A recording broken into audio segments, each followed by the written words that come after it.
So if you don't mind, we'll move this. The great joke in my family is that I have an office in the digital media zone.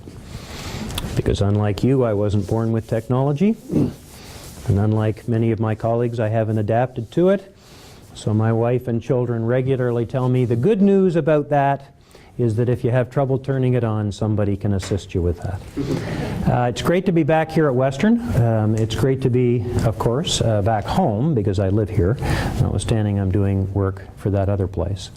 I want to talk about a few things today. I know many of you are interested in the law practice program, and I'm going to be speaking about that, and I'm of course going to be interested in the questions, and I'll be taking those. But I want to place that in a broader context, and that is preparing lawyers to serve a 21st century society. Because at the end of the day, whether you article, whether you take the law practice program, the type of education you have leading up to it, they're all in preparation for the entry to the profession. And it's as important now as it's ever been that you be ready for what you'll encounter when you get into the profession. Maybe a little bit of background, and thank you very much for the very kind introduction. I practiced criminal law, mainly a little bit of labor law, for 23 years. During 10 of those years I taught here, either in this room or next door, for the most part.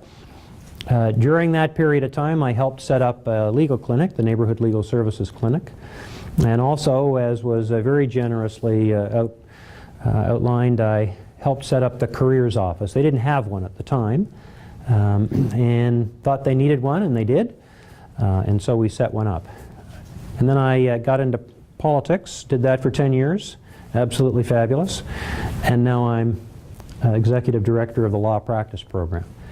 So a few years involved with the law, and they brought me to an appreciation of what some of the elements of success are for wherever you end up, and brought me to an appreciation of what's going to be happening out there in the law with the legal profession. At the beginning and the end, I want you to be successful. Not only do I want you to be successful for yourselves, we need the legal profession to be successful. Society needs a strong legal profession. At the end of the day, the law is an essential foundation of our society. Every strong society, strong however you define it in terms of fair principles, just principles, prosperous, socially progressive, every strong society has a strong legal foundation. Now, society is evolving quickly, and that means that the legal foundation has to evolve in order to support it. And I would say one of the greatest challenges we have today is that our legal profession is not evolving as quickly as it needs to properly support the society that we want today and into the future. Hence the title, Preparing Lawyers to Serve a 21st Century Society. So when I speak about the law practice program, when I speak about how we're going to be putting it together, when I speak about the elements of success, they may not be the same for everybody. But I suspect to some degree you are all going to encounter them. And we're putting together the law practice program to better position people for success. And let's be clear about a few things. I articled. I had a great articling experience. I remember 2 days off, Christmas Day and Easter. But it was a great articling experience. And there are many who will article today who will get an absolutely fabulous articling experience. I also taught here, as I say, part-time for 10 years as I practiced full-time law. And the legal education you get in this institution, in all of our law schools, is enormously valuable. I have increasingly come to see the preparation for entry into the bar as a continuum, not as a series of stages as it is now designed. Not as so many years doing this in law school and a year doing a transition year and then practice. I don't see them as distinct as they might have been thought in the past. And I may touch on that just a little bit. I actually think to be successful, you need the best of all from day one, not just in stages. So just a word or two about how we got here with the law practice program. Law Society decided, for a number of very obvious and public reasons, that they needed to deal with the disparity between the number of people seeking entry into the profession and the number of articling positions available. But there's something else behind it that you need to know about. And the something else is that the Law Society of Upper Canada, which governs entry into the profession, and every other law society in Canada, together form the Federation. And the Federation are establishing standards for entry into the profession. And those standards concentrate on skills and tasks. And that's where the profession will be moving. Skills and tasks. And what are the skills? Well, the skills fall within 6 baskets, and these are publicly available. You know, if you go to the Federation of Law Societies website, you'll find them. The skills really fall into 6 baskets. They are professionalism and ethics, legal research, oral and written communication, analytical skills, client management skills, and practice management skills. And under each one there are a myriad of individual items. The tasks are organized in 5 baskets, but they're the types of tasks you would expect. Drafting tasks, advocacy tasks, legal analysis or analytical tasks, how you actually manage a practice, the business of law. And so just to give some context to where the Law Society is looking and going, everybody's evolving to look at those skills and tasks. And they're going to be asking the question, do you, as a candidate for entry into the profession, understand the skill? And have you developed sufficient expertise in the skill to justify entry into the profession? The heart of the law practice program, the heart of what we've been told to do by the Law Society, is that we have to expose the candidates that we take to the skills and develop those skills by doing a number of the tasks through 7 different areas of law: criminal, family, civil, admin, real estate, wills, and business. So that at the end of it, we can warrant to the Law Society that the candidate in fact has sufficient grounding in the skills and the tasks to justify entry to the profession.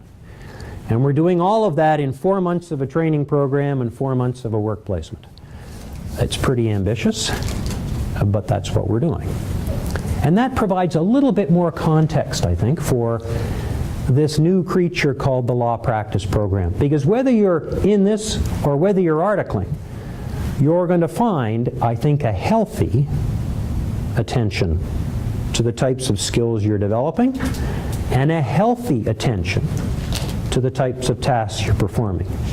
Because no matter where you're articling, I mean, not every articling position, even the ideal, can cover everything. But there's been a concern that some are a little light in areas where they shouldn't be. And that not all are as we would like them to be.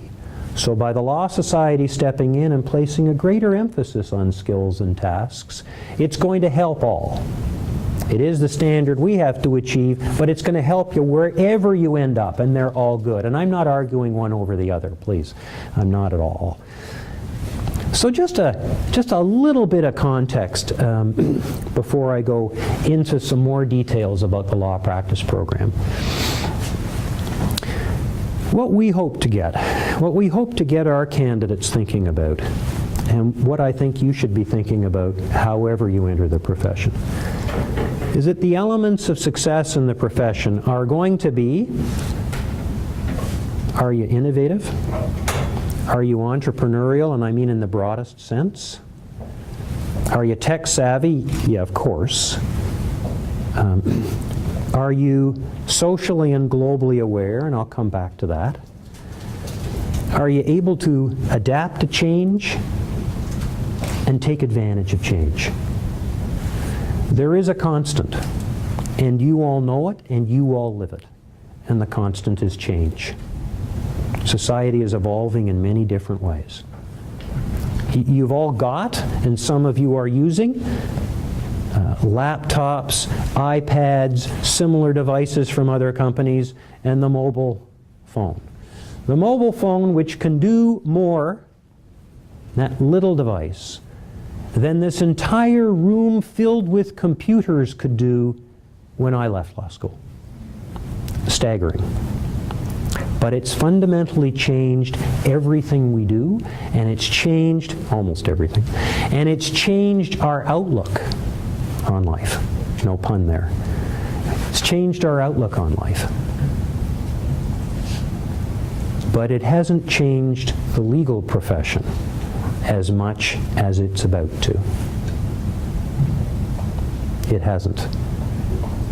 Now, you're uniquely positioned to take advantage of that, but being aware there's going to be a fundamental change is enormously important. So I said that law is the foundation of society, and the legal profession has to evolve in order to support the strong society we want. Well, where do I see some of that evolution coming, and why do I argue there should be a continuum of education before I come back to the specifics of the law practice program? Well, the obvious one is technology. I mean, what does that enable you to do? At its simplest, it enables you to contact a retailer and say, do you have the newest mobile device? And when they say no, well, it used to go away. But now you can contact any number of retailers in and out of the jurisdiction, and if you don't like the answer, you get it delivered to you from gosh knows where.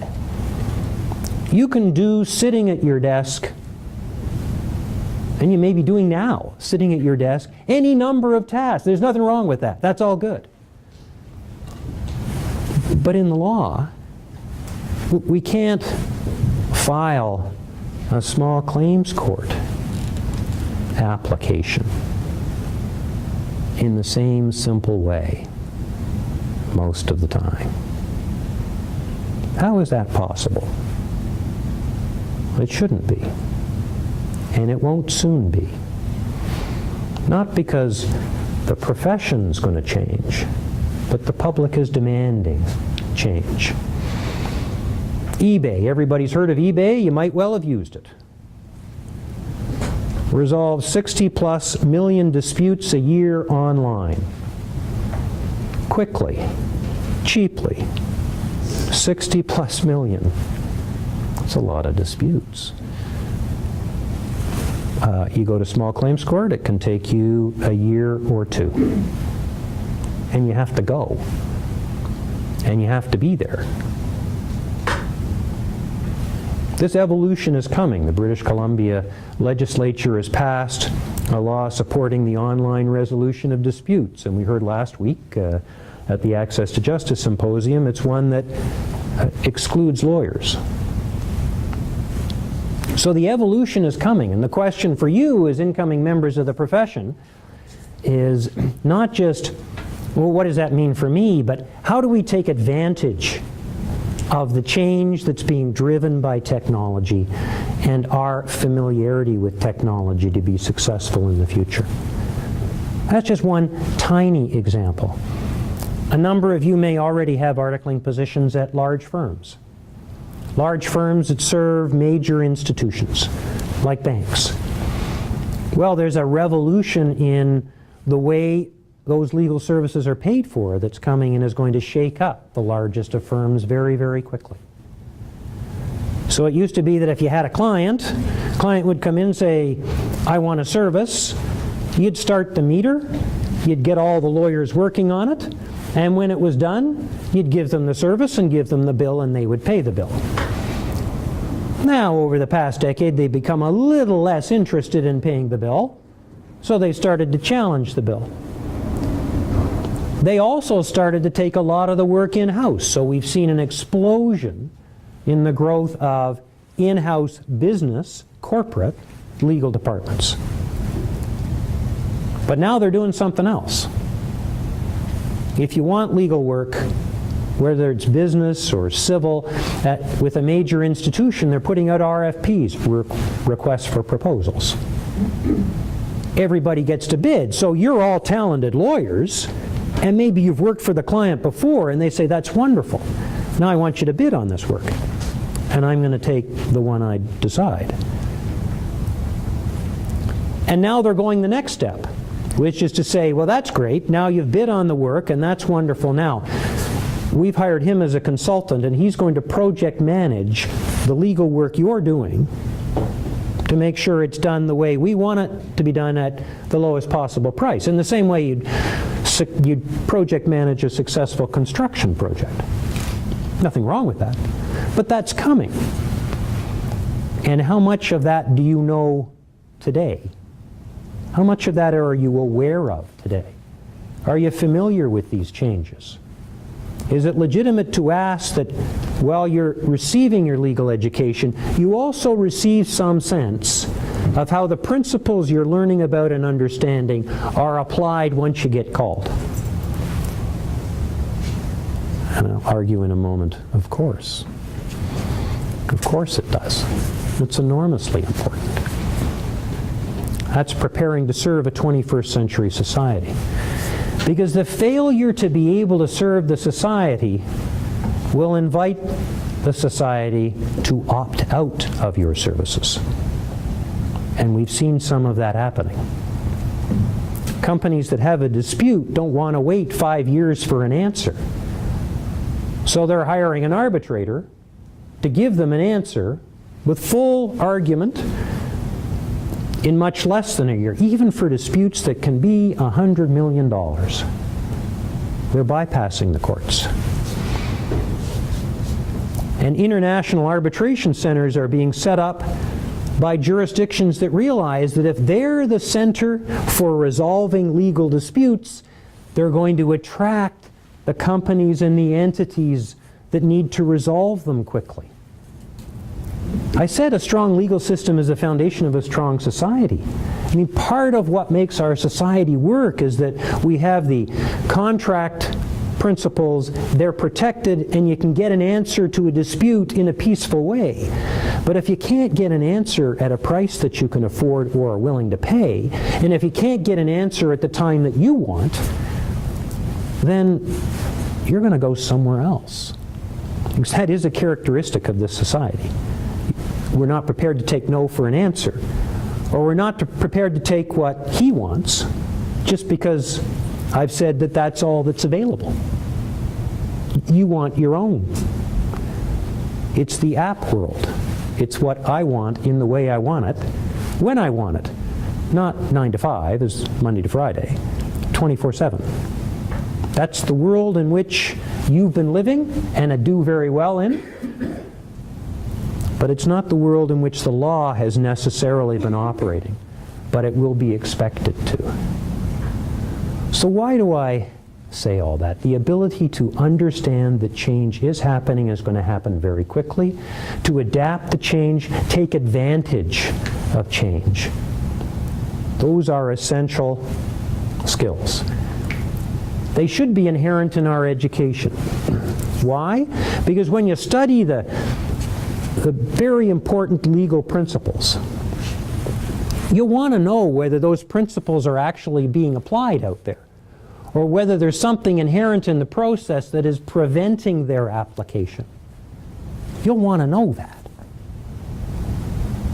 Because if the great principles you decide are the principles of commercial contract, but they're not actually achieving resolution because of some inherent flaw in the process, that's going to make you either rethink the principles or demand a rethink of the process.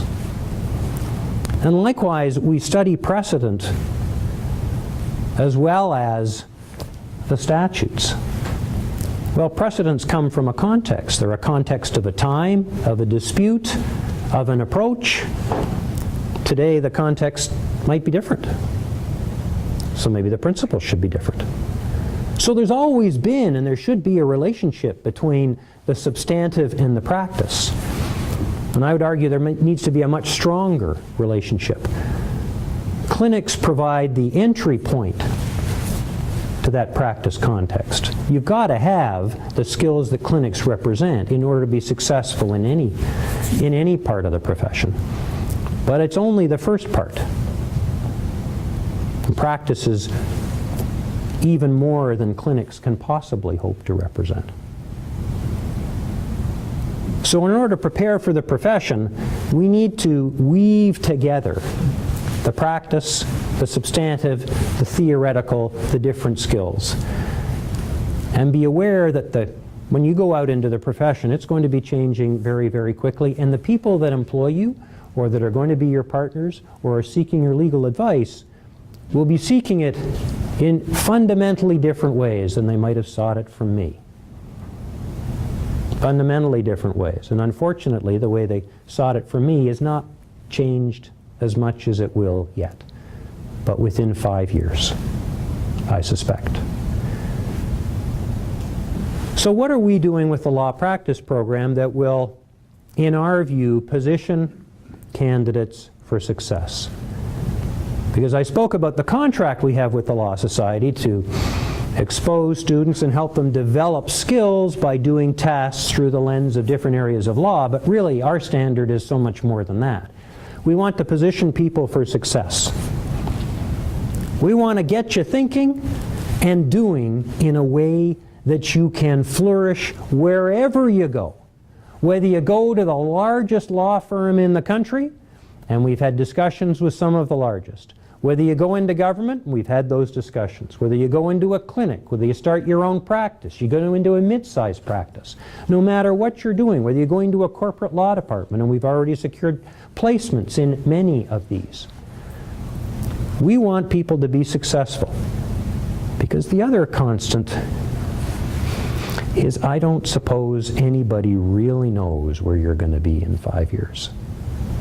You may think you know. You may hope you know. But I'm not sure these days anybody really knows. And that's neither a good thing nor a bad thing, it's just a thing. But how do you adapt and flourish in any circumstance? How do you be successful in any circumstance? Successful in the sense that you can serve society, successful in the sense that you can serve your clients, successful in the sense you can better what we now do, and successful in the sense that you can earn the type of living that you want to earn, or at least a reasonable one, on the way to the type of living you want to earn. So what we're doing is this. We've been given a 4-month and 4-month plan by the Law Society. So the first 4 months are what we call the training program. Now there is no similarity between the training program and any other schooling that you've ever had, as will be evident in a moment. That will run from the last week of August till mid-December. The second part of the program is 4 months of work placement, and that will run from January to the end of April. Those are the times we were given. That means that the candidates will be able to complete. You have to write the same 2 exams you'd write for articling.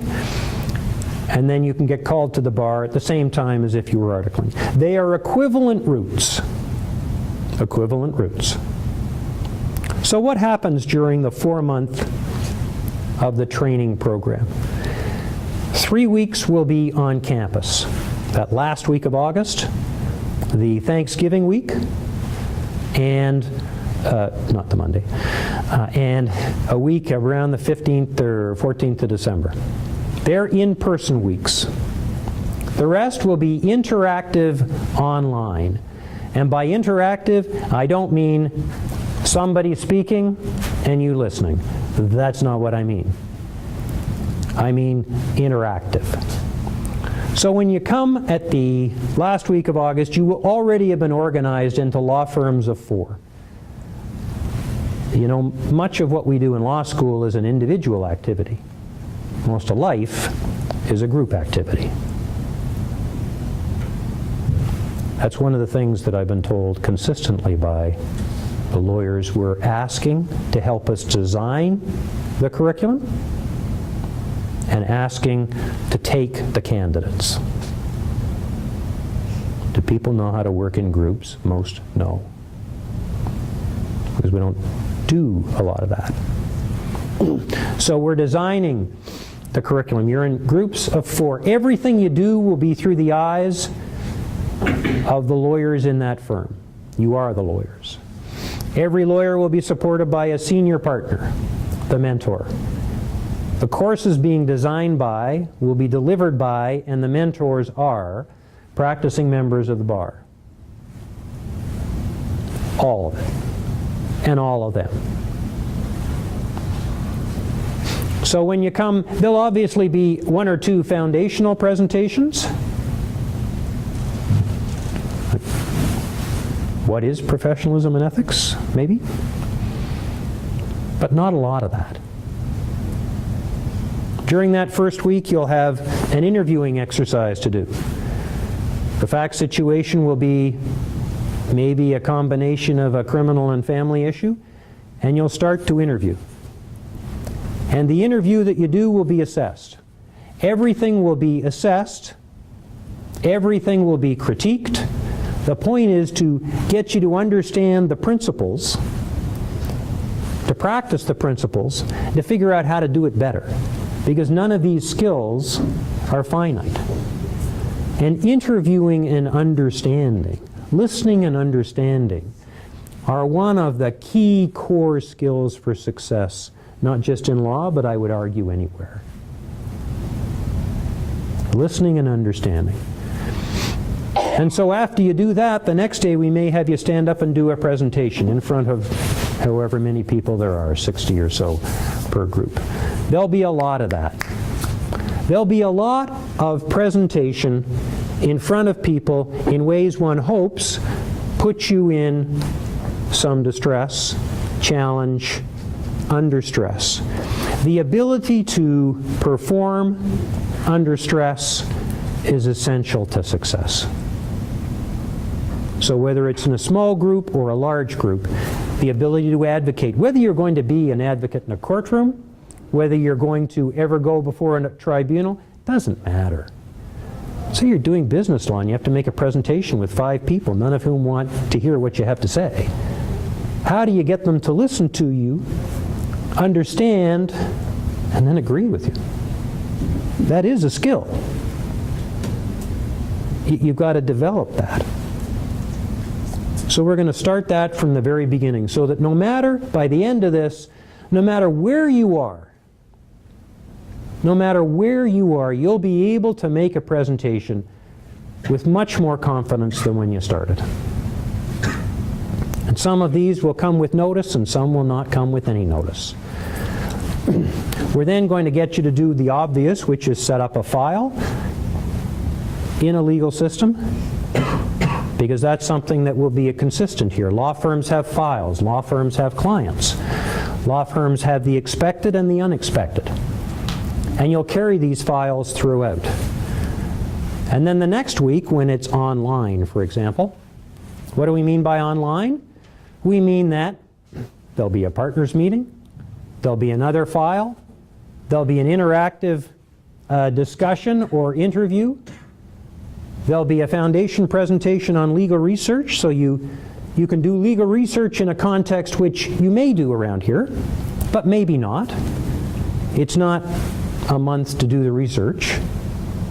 It's a day to do the research, or 3 days to do the research, and take the 20 pages worth of stuff and squash it down to the 2. That's a skill. That's a huge skill. And one that many of us learn constantly. Getting to the point. Focusing. Something else that we heard from the law firms and keep hearing from the law firms that we're speaking to. So, And then you may do any research that the firm produces will be critiqued, will be assessed. You'll get feedback on whether you went to the right sources, whether you searched the right sources. What conclusions you came up with, yes, but the route to the conclusions. Whether you focused on the right elements. So that the next time you do it, and there is going to be a next time, you'll do it better. And we're going to proceed like that up to the second in-person week, but a presentation week when we'll have presentations.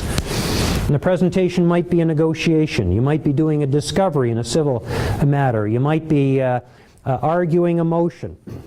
You might be dealing with a very angry client and having to explain to him or her why they can't have what they want, and in fact, all they can have are a series of bad choices.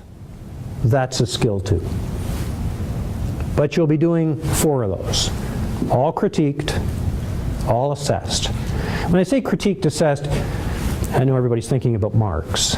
This is a pass-fail system. We don't want to fail anybody.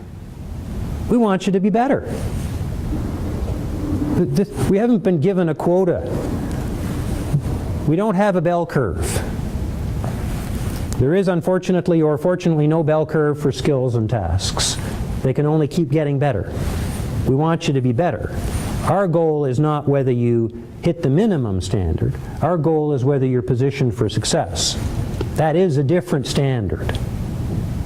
So we want you to develop your skills and see how you're developing your skills.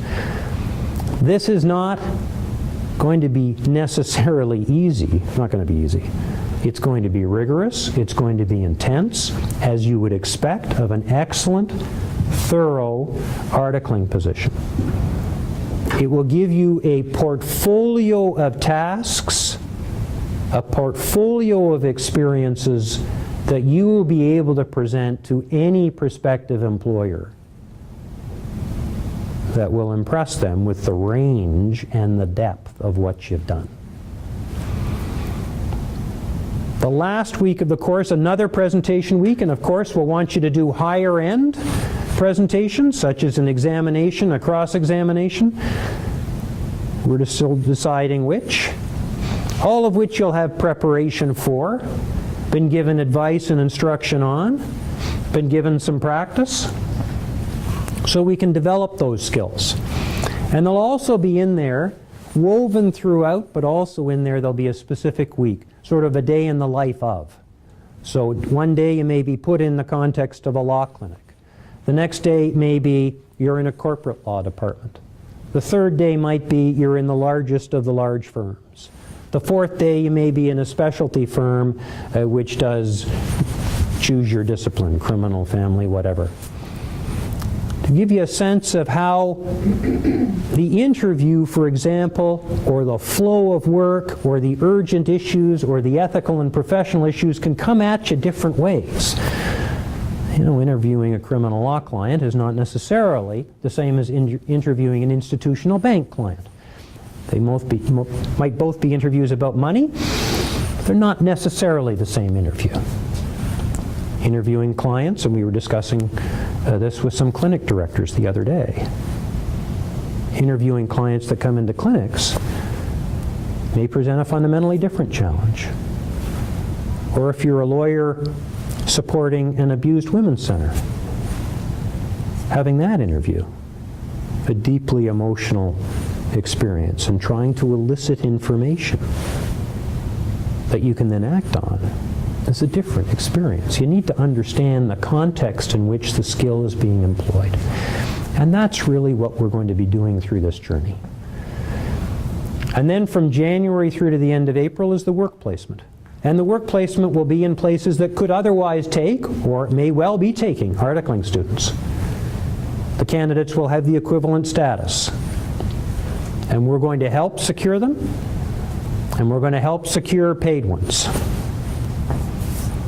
I didn't say we guaranteed it all. I said that's our commitment, to try as hard as we can to find placements, and find placements that are paid.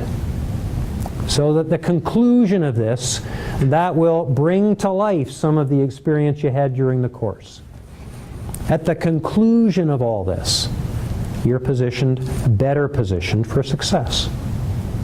Positioned to take advantage of change, which is going to be the constant.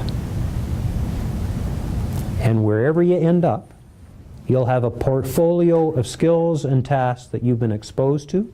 You'll be able to say, yeah, I survived the 4 months plus 4, and I did the following drafting, and here's how we improved in different contexts. I did the following arguments, motions, parts of trials. One of the things that I've said to prospective employers who have their own series of questions is this. If you go into a room of 100 lawyers, and the only thing you're told is that they're successful lawyers, you don't know any of them. You don't know what school they went to. You don't know where they articled. You don't know what marks they got in law school. You don't know whether their first or second job was with a principal that was supportive and nurtured their future or not. You know they're successful. And when you start speaking to them and understanding the journey they did follow, you will have it confirmed in your own mind that people achieve success through any number of routes. And not everyone is the gold medalist. And not everyone gets the best job. And not everyone gets the break. But the best will find their place. So we're positioning candidates for success so that the best that you have to offer can come out in a way that will be more readily appreciated by the people that you want to hire you for your services. That's really what we're determined to do, and that's what we're going to do. We are building the curriculum now. We're speaking to employers.